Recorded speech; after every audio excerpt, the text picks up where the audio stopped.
Imagine this. You're walking to the most important job interview of your life. Your only good shirt pressed, your heart racing with hope. And right in front of you, a young woman collapses in the street. Everyone else keeps walking. What would you do? Would you stop, or keep going?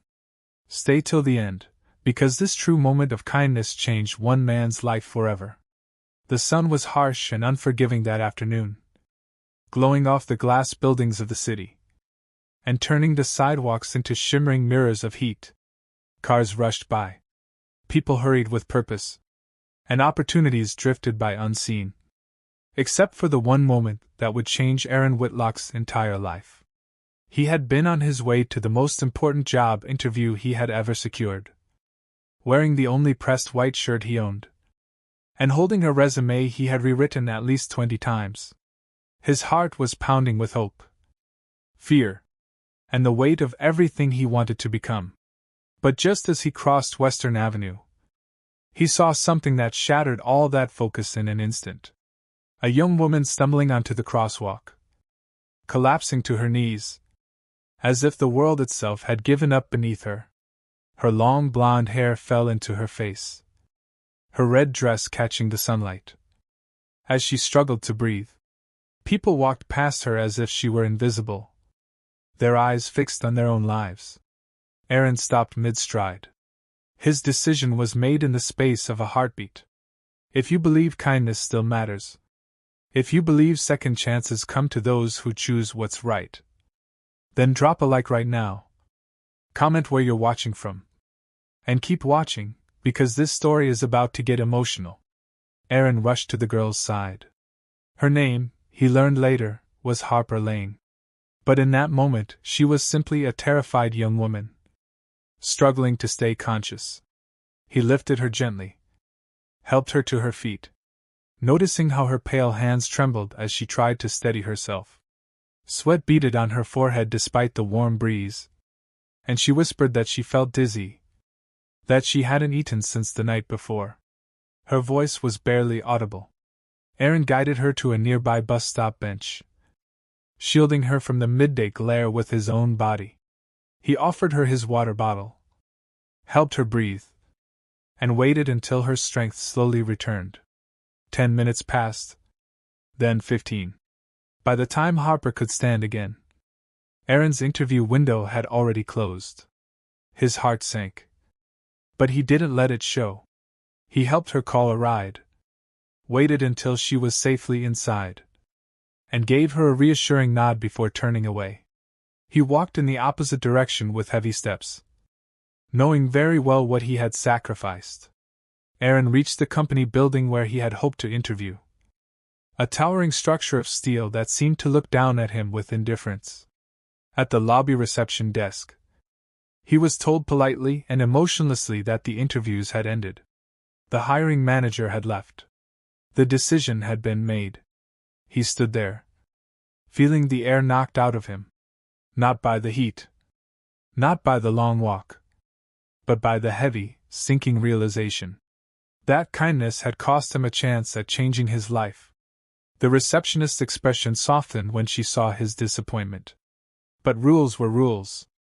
Aaron walked back outside, his shadow stretching long on the hot pavement, as if following him in sympathy.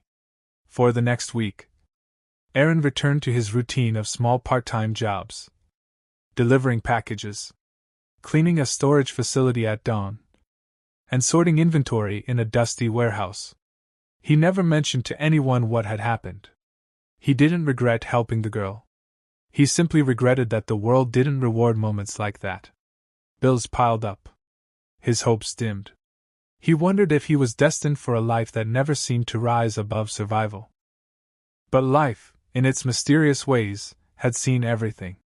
One Thursday morning, just after finishing a delivery shift, Aaron received an unexpected phone call.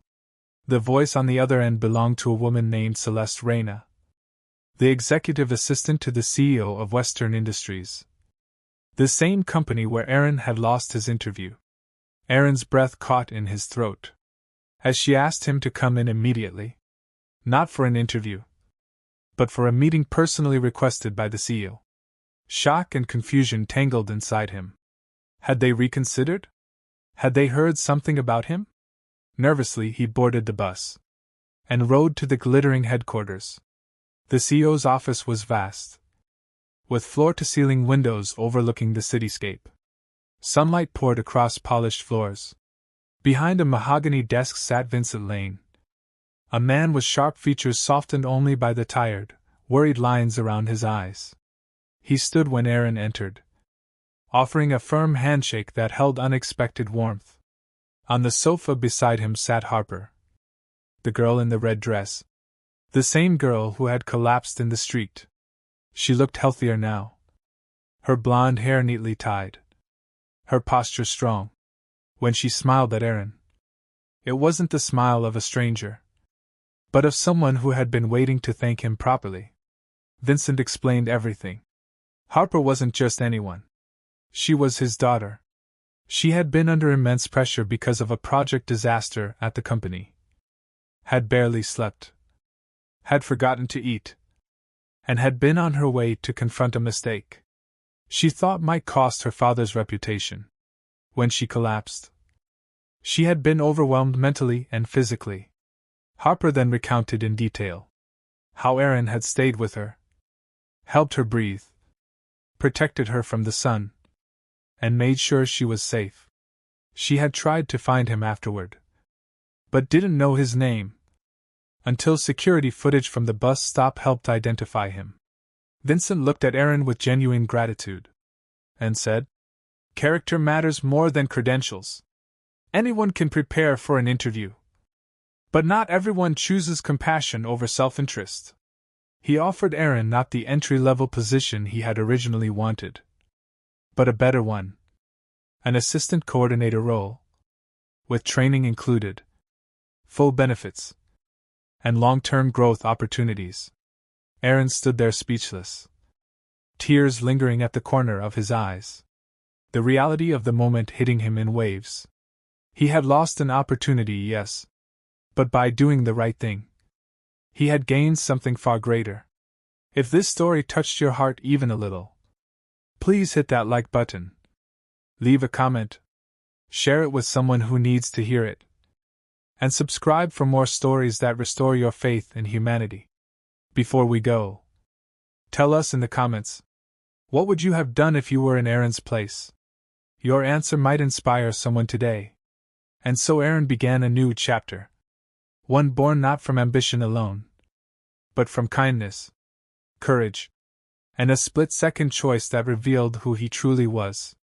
Sometimes life closes a door not to punish us, but to lead us toward a better one. And sometimes, the goodness we show in our quietest moments becomes the very reason our destiny changes.